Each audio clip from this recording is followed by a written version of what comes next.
On parle terrorisme dans cette émission avec cette question: comment mieux protéger les citoyens, puisque ça a été l'un des éléments marquants de cette législature, les attentats terroristes du 22 mars à Bruxelles et ses conséquences, la question du terrorisme djihadiste qui a monopolisé le débat durant des mois, la question de la radicalisation d'une partie de l'islam, la question du radicalisme importé ou que nous avons nous-mêmes exporté, la question de la protection des citoyens, des droits et des libertés que nous devons accepter ou pas de voir diminuer pour nous protéger. Comment mieux protéger les citoyens? Voilà donc notre question du jour. Le premier qui va pouvoir parler, c'est Aldo Mungo pour la droite citoyenne. Aldo Mungo, votre regard sur l'état de la menace terroriste et en particulier de la menace djihadiste. Mais écoutez, merci de m'avoir invité d'abord. Moi je pense que depuis longtemps, et ça ne remonte pas aux attentats de Bruxelles, on a une certaine naïveté en Occident, dans le monde politique, dans le monde intellectuel. Je rappelle que depuis 2001, il y a eu plus de 150 000 attentats djihadistes, qu'on a des chiffres qui ont été donnés la semaine dernière, plus de 100 000 morts. Dont, partout dans le monde, vous les dites. Oui, dont 3 400 en Europe. Oui, et d'ailleurs, il faut le souligner, l'essentiel des morts, ce sont dans des pays musulmans. Les premières victimes, ce sont des musulmans. C'est la réalité des chiffres. C'est la réalité des chiffres. Quand je dis qu'on a été naïf, c'est parce qu'on a rajouté des couches de sécurité. Et moi, je suis très attaché à la liberté individuelle et je suis très inquiet de la manière dont la société est en train d'évoluer. On a été naïf parce qu'en fait, on ne s'est pas attaqué au problème en amont de la violence. Et en amont de la violence, depuis 10 ans, on nous dit on va expulser des prêcheurs de haine. On a des chiffres? Très peu. Pourtant, les prêcheurs de haine, on les connaît. Ce sont les organisations salafistes. Et la première de ces organisations, ce sont les frères musulmans, qui ont eu une véritable politique d'entrisme dans les milieux politiques et culturels à travers tout l'Occident, pas seulement en Belgique, mais en Belgique particulièrement. Puisqu'on sait maintenant que le centre des frères musulmans en Europe, c'est Bruxelles. Ce n'est plus Genève. Genève et Lausanne ne sont pas en Europe, ils sont en dehors de l'Union européenne. Et donc les frères musulmans ont implanté depuis une dizaine d'années des états-majors ici à Bruxelles. Or, on ne fait rien contre eux. Vous dites on ne fait rien, il y a une série de mesures qui ont été prises, notamment sur la Grande Mosquée de Bruxelles, mais il y a eu des choses qui ont été faites. Et le travail a été admirable, et notamment je salue Georges d'Allemagne pour ce travail. Mais là, c'est le problème des Saoudiens. C'est le problème du wahhabisme. C'est pas le problème du salafisme et des frères musulmans. D'accord. Donc pour vous, il y a une série de mesures qui ont été prises en matière de sécurité, mais pour vous, le vrai problème, ça aurait été de s'attaquer au salafisme, qui pour vous est à l'origine... En France, Nathalie Kosciusko-Morizet a fait une proposition de loi qui a été approuvée par Manuel Valls quand il était Premier ministre, qui était d'interdire les organisations salafistes. On en a plus d'une centaine en Belgique, selon la sûreté, les chiffres de la sûreté de la semaine dernière. Cette proposition de loi a échoué parce que François Hollande, qui est un mou, s'est dit on n'attaque pas notre électorat, les barbus, ils votent aussi. Et il s'agissait de criminaliser l'appartenance à ces organisations. Ce sont elles qui sont responsables du terrorisme. Que fait-on face aux returnees, aux combattants qui sont partis là-bas en Syrie, et pour certains qui sont déjà rentrés, pour d'autres qui sont encore en attente et vont possiblement rentrer dans les prochains mois, prochaines années. On va peut-être commencer par vous, Georges d'Allemagne, pour le CDH là-dessus. Est-ce qu'il faut prendre des mesures spécifiques pour le retour de ces combattants ? Oui, alors j'ai des informations qui datent d'aujourd'hui et donc je vous les livre. Il y a en tout, on estime 423 individus, dont 90 femmes, qui auraient été sur le terrain. 293 seraient toujours sur zone, mais parmi elles, il y a bien sûr pas mal de décès, on estime à peu près la moitié, et 130 sont déjà rentrés. Et il y aurait 180 mineurs qui auraient un lien avec la Belgique. Voilà pour les chiffres. Alors, le problème, c'est qu'on met tous la tête dans le sable par rapport à cette question-là. On se dit, tiens, les Kurdes vont les gérer, et tant qu'ils les gèrent, nous, c'est pas notre problème. Moi, j'ai été là-bas sur place, j'ai même été dans certains camps, et les Kurdes nous disent, écoutez, on n'est pas votre poubelle djihadiste. Nous, on a déjà combattu pour vous contre l'État islamique. Ces personnes sont des ressortissants belges ou européens, français, britanniques, etc. vous devez vous en préoccuper. Même Donald Trump a dit qu'il fallait qu'on s'en occupe. Et alors en plus, on a Trump qui nous a fait la leçon, ce qui est quand même un comble. Donc moi, je crois qu'effectivement, les Européens se mettent la tête dans le sable. Ils doivent absolument, de manière concertée, trouver des solutions. Alors trouver des solutions, ça passe sans doute effectivement par un tribunal pénal international ad hoc, comme ça a été fait dans toute une série d'autres occasions. Moi, j'ai connu ça, notamment sur le Rwanda, sur le Cambodge. Donc on peut mettre en place un tel dispositif. C'est quand même jugé compliqué par beaucoup d'observateurs du droit international. C'est clair, c'est compliqué. Pas impossible, mais compliqué. Mais personne n'y travaille pour l'instant. En attendant, une mesure qui est très importante pour moi, c'est d'avoir sur place une mission rogatoire, c'est-à-dire des magistrats qui collectent des preuves, parce qu'un des problèmes majeurs qu'on a avec ces personnes, c'est qu'on ne sait pas quel a été leur itinéraire. Donc le jour où il faudra les juger, qu'on les juge sur place, ou qu'on les juge dans un tribunal international, ou qu'on les juge en Belgique, il y a parfois un manque de preuves. Donc ça, c'est très urgent. J'en ai parlé au coordinateur européen de la menace, Gilles de Kerchove, j'en ai parlé ici au ministre des Affaires étrangères, au ministre de la Justice. C'est extrêmement important que, de nouveau, sur le plan européen, on collecte des preuves des crimes qui ont été commis. Et puis, il y a la question, effectivement, des mineurs. Je pense que ces mineurs, moi j'ai rencontré là-bas sur place une petite fille de 6 ans qui avait été emmenée par sa mère. Je pense qu'elle n'a rien à faire dans ce camp. Vraiment, elle n'a rien à faire dans ce camp. Les conditions là-bas sur place sont des conditions que vous pouvez imaginer. Tous les mineurs en dessous de 18 ans, on doit les rapatrier. Tous les mineurs, on peut commencer par, en tout cas, ceux qui ont moins de 10 ans. Il y en a qui sont là depuis des mois, des années, et dont on n'a même presque plus de nouvelles aujourd'hui. La seule chose, c'est que moi je sais, parce que je reste en contact avec parfois certaines de leurs mamans, c'est qu'ils sont toujours en vie. Mais donc les plus jeunes, je ne vois pas pourquoi ces jeunes doivent rester dans ces camps. Une petite fille de 6 ans, à mon sens, elle ne représente pas de menace. Bien sûr, il faudra un encadrement particulier au retour, ici, une vigilance particulière par rapport à ces mineurs. Il faudra faire en sorte qu'effectivement, elles aient à la fois un support psychosocial, mais aussi un encadrement en matière de sécurité. Alors, Aldo Mungo, pour la droite citoyenne, votre vision, vous, quant à ce qu'il faut faire avec les fameux returnees, est-ce qu'il faut donc avoir une politique de retour généralisée, et que fait-on avec les mineurs? Alors, je suis assez d'accord avec M. Dallemagne. Moi, j'ai 2 réflexions. La première concernant les mineurs, et on peut dire ceux qui ont aujourd'hui 12 ans, sauf preuve contraire apportée sur place pour certains qui auraient combattu. En tout cas, il y a une mesure à prendre immédiatement, c'est faire retirer l'éducation et la garde de ces enfants à leur famille, parce que c'est le milieu criminogène. Les confier, on a une superbe loi sur la protection de la jeunesse, servons-nous-en. Les confier leur éducation à un juge de la jeunesse, mais surtout les retirer à leur famille. Ah oui, pour vous, c'est une condition sine qua non. C'est une condition sine qua non. On est dans des milieux qui sont radicalisés au maximum.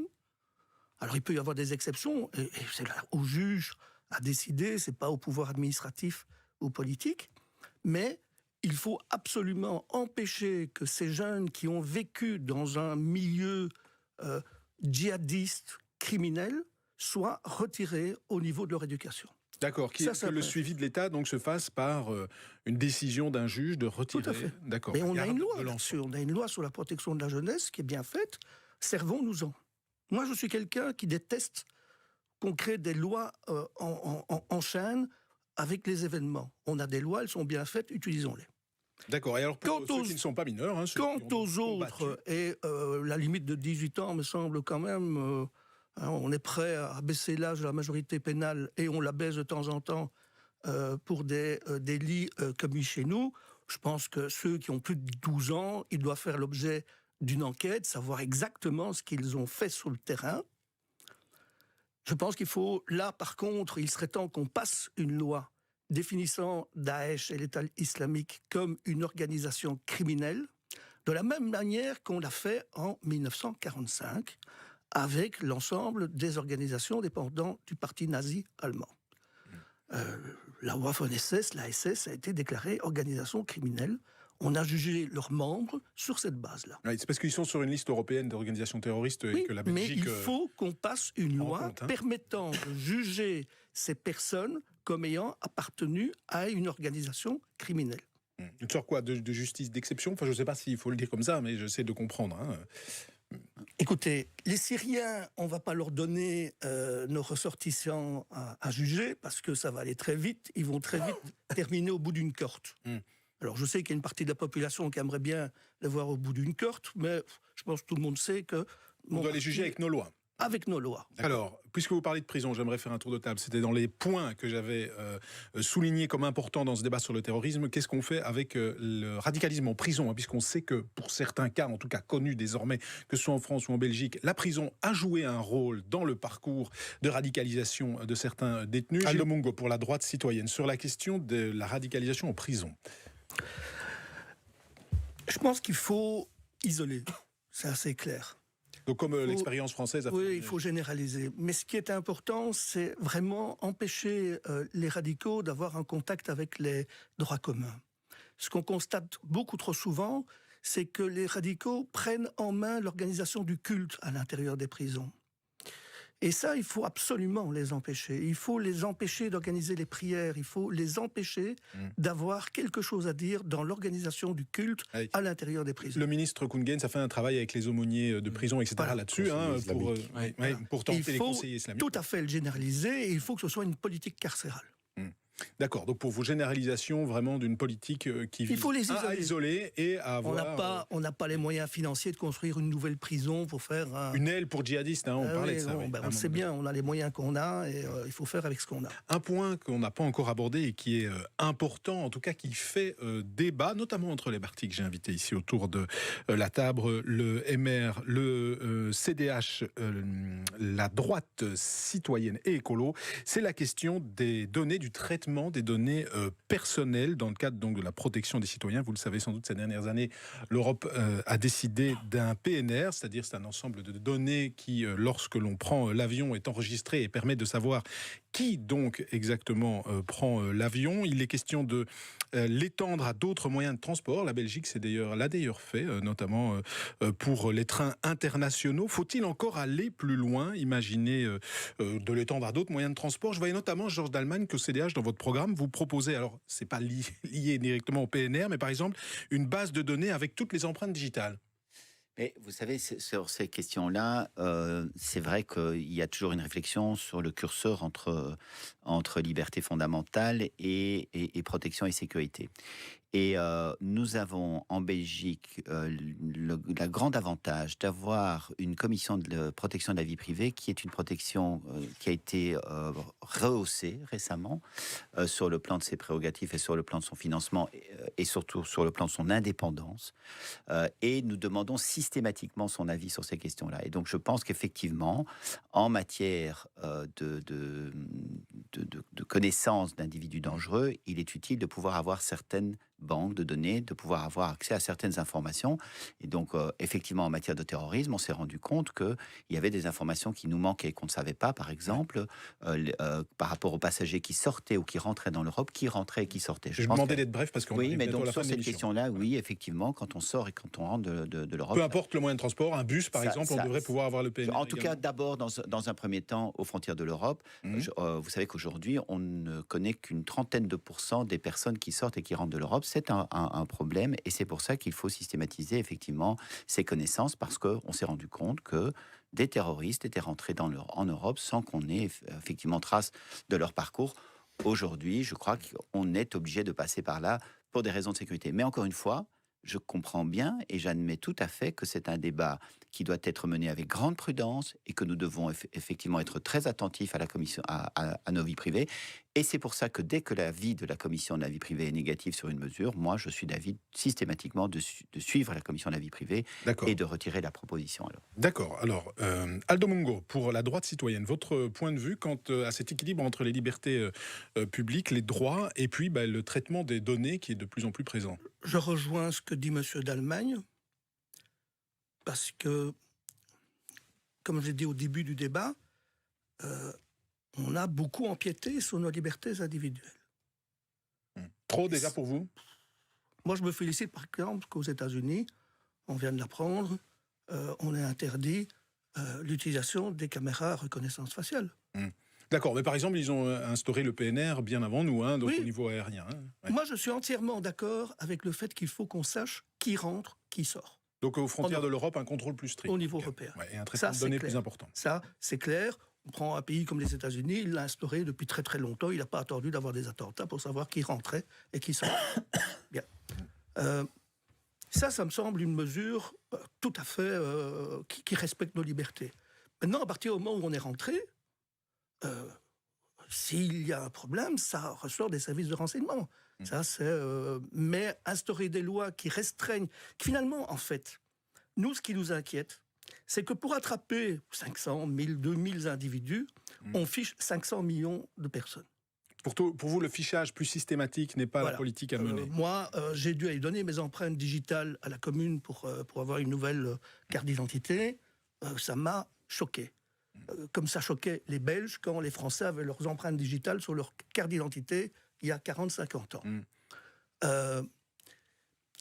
Ça me choque. D'accord. Donc Et je ne fais pas partie des gens qui disent « j'ai rien à me reprocher, donc ça n'a pas d'importance ».